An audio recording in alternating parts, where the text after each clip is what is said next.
Mais um Alesp Conecta aqui na programação da Rede Alesp, porque o programa é feito para você que está aí em casa, para conhecer aí as diversas áreas aqui da nossa sociedade, conhecer um pouquinho mais sobre algum departamento do mundo executivo, do judiciário, né? Então hoje o meu bate-papo aqui na Alesp Conecta é com o advogado e professor universitário William Fernandes, que também é ouvidor-geral da Defensoria Pública. Bem-vindo à Leste Conecta, doutor. Olá, Julie, tudo bem? Obrigado pelo convite para conversar um pouquinho com vocês. Pois é, como eu disse agora no início, a gente gosta de contar algumas coisas aqui da nossa sociedade para o nosso público. E até muita gente que não tem familiaridade com algumas delas, né? E eu te apresentei como ouvidor-geral da Defensoria Pública.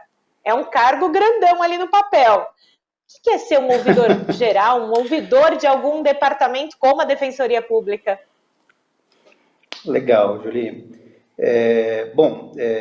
Existem vários tipos de ouvidores, né? Praticamente em São Paulo tem uma lei, inclusive, que obriga que todos os órgãos públicos tenha um departamento para cuidar das demandas dos usuários dos serviços públicos. Então, no sistema de saúde tem uma ouvidoria, além do sistema de saúde, todos os serviços públicos, como educação e tal, são obrigados a ter uma ouvidoria ou um departamento que receba as demandas dos usuários dos serviços para avaliar se aqueles serviços estão de acordo.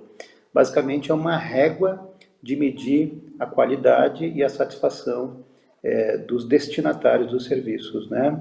Isso tem uma lei aqui em São Paulo. Além desta lei geral, que obriga que todos os órgãos públicos tenham uma ouvidoria, há também alguns órgãos que têm leis específicas aprovadas pela Assembleia Legislativa de São Paulo. Um desses órgãos é a Ouvidoria da Polícia, que tem independência, mandato e etc. Parte-se do pressuposto de quanto mais independência e mais garantias tenha o ouvidor, melhor ele estará apto a fazer ou lançar uma visão crítica sobre os serviços que são prestados. Na polícia isso é de fundamental importância, né?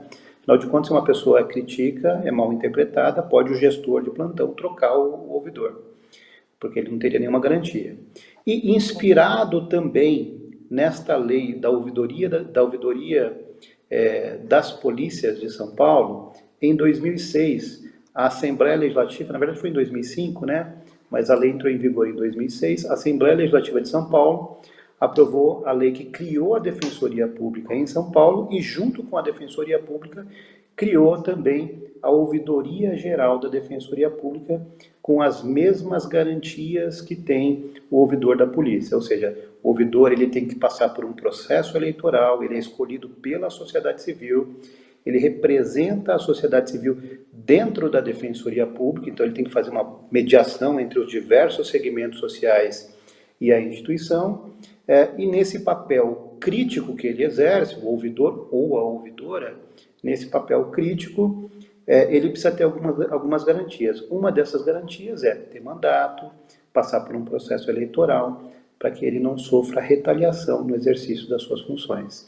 Mas, fundamentalmente, é uma régua de medir a satisfação dos usuários e, no caso específico da Defensoria Pública, é o agente que faz todo o diálogo com os diversos setores da sociedade que precisam de acesso à justiça. População em situação de rua, migrantes, entidades que trabalham com os direitos das mulheres, entidades que trabalham com direitos humanos e assim sucessivamente.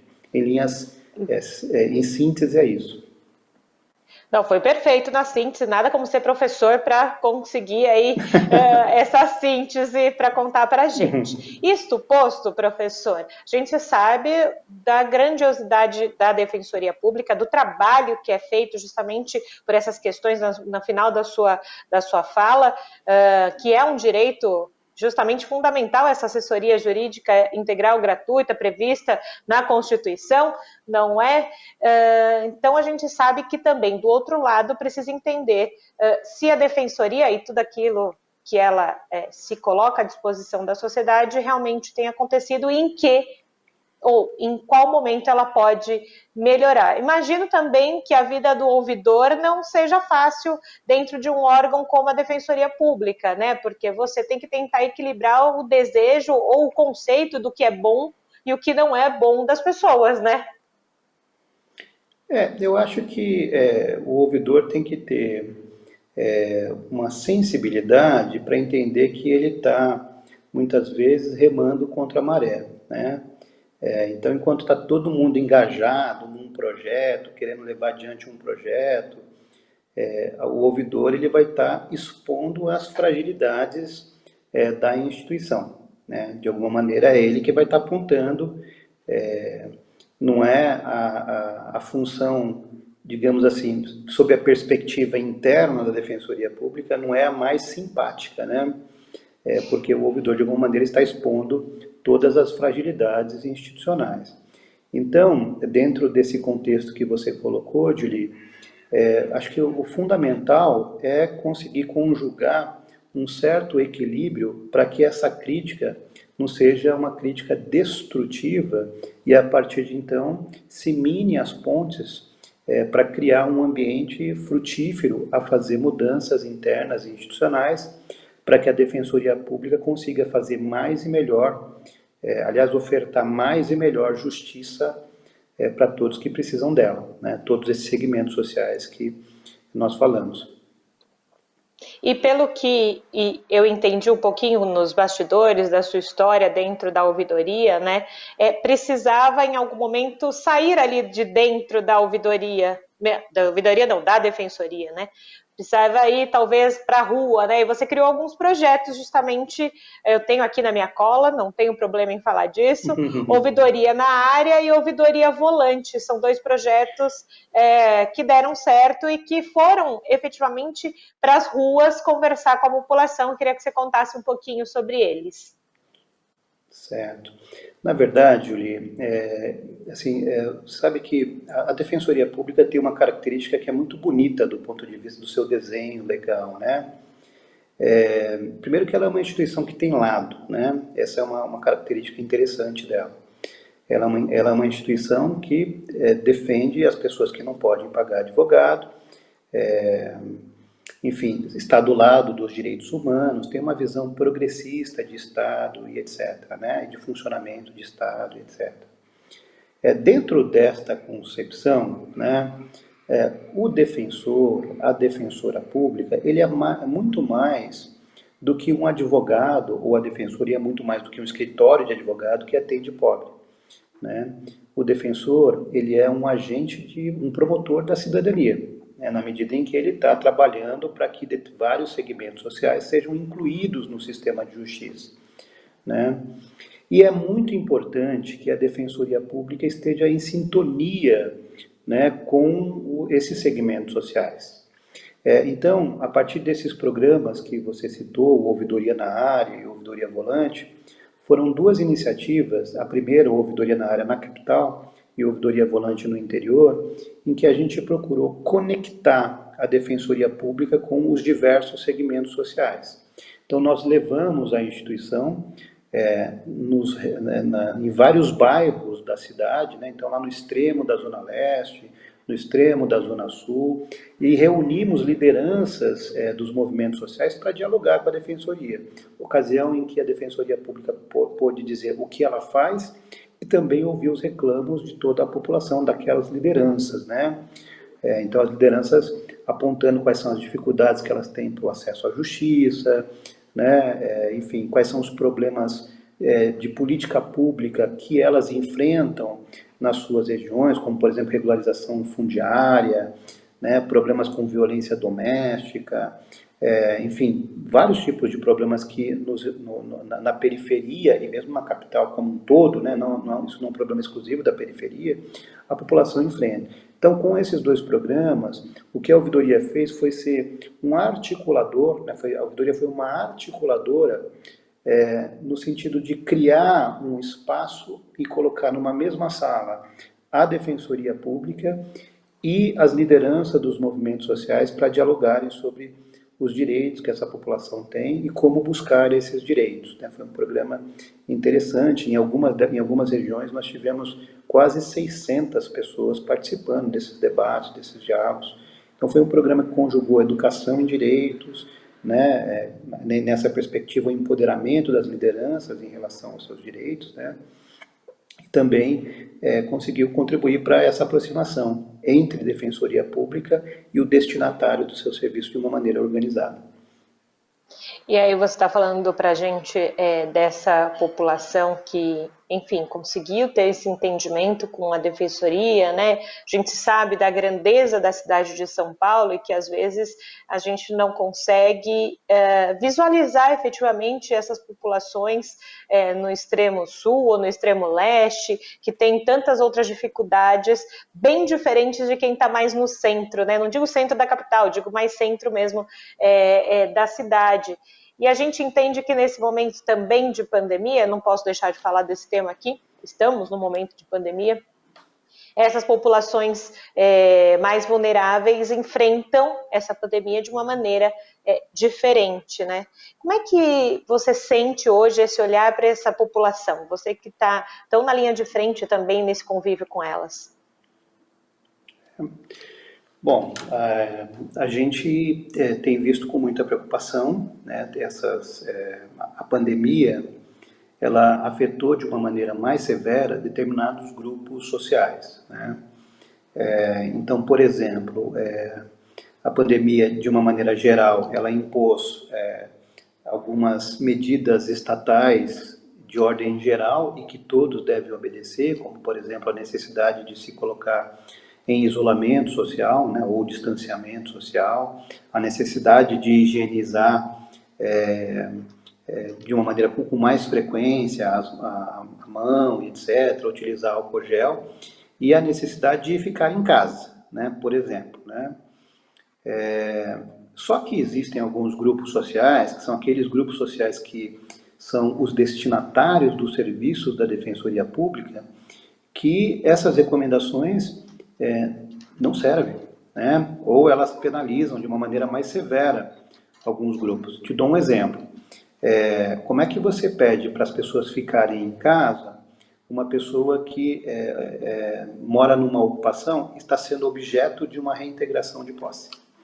Né? Nós temos vários relatos de ações judiciais que foram movidas pelo próprio Estado, né? Quando eu falo Estado, estou falando do poder público de uma maneira geral, prefeituras, etc., pedindo a reintegração de posse em áreas de ocupação.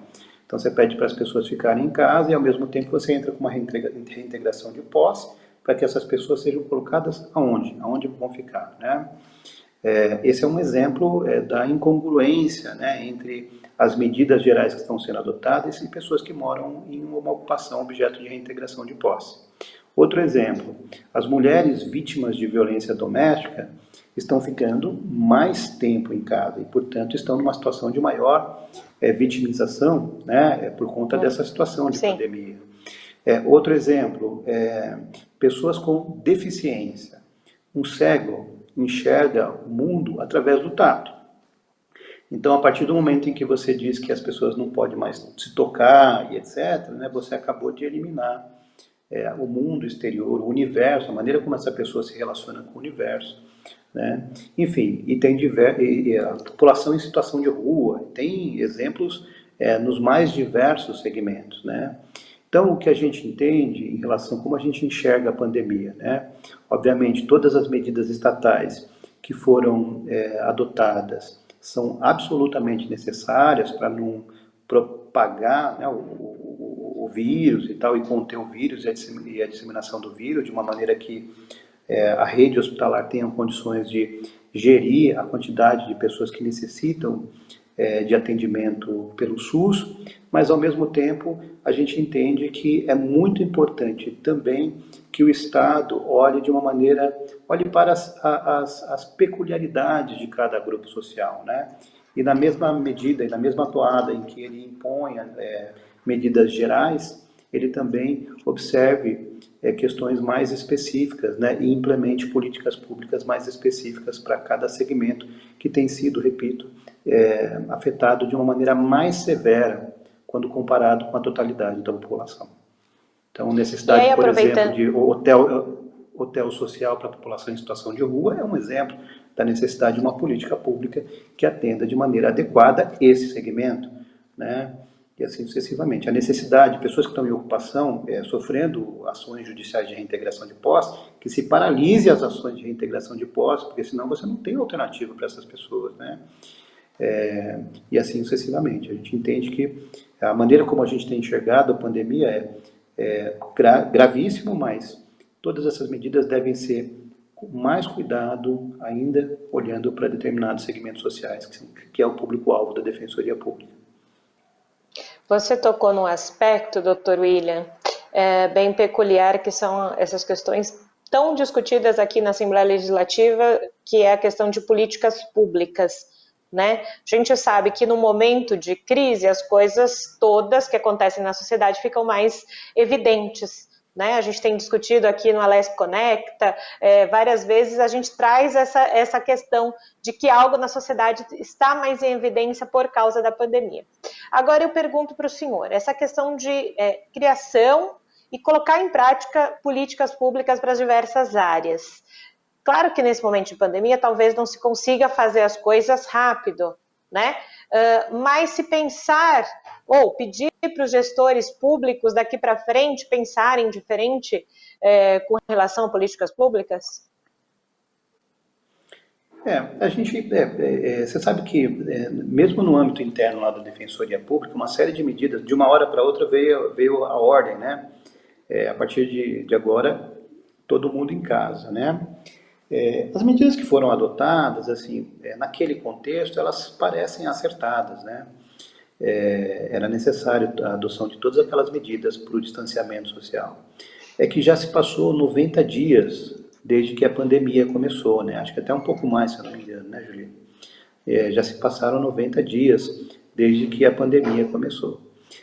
Então, a julgar pela toada das coisas, é necessário que se tenha um olhar mais cuidadoso. Existem diversas medidas que podem ser adotadas, né?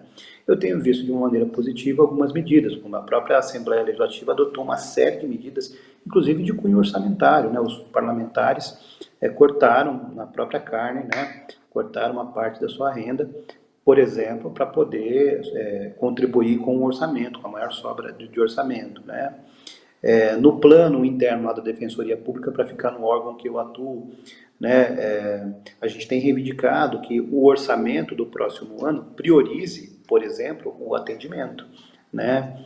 Porque na medida que as pessoas, você precisa ter um 0800 que funcione, você precisa ter ferramentas remotas que permita que todos os segmentos sociais, incluídos aí os excluídos digitalmente, que essas pessoas tenham acesso aos serviços, né? Então, avaliamos assim, que em termos de política pública, aquilo que foi pensado, aquelas medidas iniciais, elas foram necessárias e adequadas, mas nesse momento é necessário subir um degrau, porque prevalecer essa situação de coisas até o final do ano, e eu espero que isso não ocorra, né? As perspectivas é que voltemos rápido, mas num outro panorama, e ninguém sabe qual que vai ser esse outro panorama, é que, ao mesmo tempo em que se retoma o convívio, ao mesmo tempo que se olhem para essas pessoas. E aí existem vários exemplos, viu, Julie, em termos de política pública e medidas estatais, como, por exemplo, é necessário uma paralisação das reintegrações de posse nesse momento, porque não tem alternativa para as pessoas, é necessário colocar a população em situação de rua em hotel social, é necessário ofertar às mulheres que são vítimas de violência doméstica uma alternativa a elas, já que se elas têm que ficar mais tempo em casa, mas uma alternativa com medidas céleres que garantam, né, a elas a incolumidade física delas, né? É necessário, por exemplo, que o próprio Poder Judiciário, que é o poder em que eu estou dialogando de uma maneira mais próxima, que o próprio Poder Judiciário adote medidas céleres para que ações protetivas sejam efetivas, como, por exemplo, no caso das mulheres em situação de violência doméstica. É necessário, por exemplo, o Judiciário, por exemplo, está parado, né? O Judiciário está parado, só fazendo andar medidas urgentes. E dentre as medidas urgentes, por exemplo, Julie, ação de alimentos, né, não tem sido considerada uma medida urgente, o que é um absurdo, né? Então, quer dizer, ali tem uma criança precisando de se alimentar, né? E se o judiciário entende que isso não é uma medida urgente, no mínimo, essa criança vai ficar sem comer, né? Então, assim, passado 90 dias, passado o susto, né, passado essa necessidade de adotar medidas imediatas, acho que já deu tempo de avaliar, de olhar para trás, fazer uma avaliação de correções de rota. Esses exemplos que eu citei são alguns pontos que merecem uma reflexão mais profunda para que a população seja menos afetada pela pandemia. E quando a gente está falando que a população seja menos afetada, nós falamos agora há pouco dessas populações em situação de vulnerabilidade, que em uma grande cidade como São Paulo deixa isso muito latente. Eu queria aproveitar esse gancho para falar contigo um pouco sobre direitos humanos. Eu sei também que você caminha muito do lado desse aspecto, eu sei que não tem muito a ver agora com a ouvidoria e com a defensoria pública, mas eu acho importante aproveitar esse gancho, falar que ainda assim a gente vê o quanto é impactada essa questão de direitos humanos, não só no estado de São Paulo, no Brasil, no mundo. Na Assembleia Legislativa de São Paulo, nós temos uma comissão de direitos humanos. Eu queria que você falasse um pouquinho sobre isso no estado de São Paulo e em São Paulo. Há quanto anda? Bom, anda mal. Anda mal, né? Bom, existem aí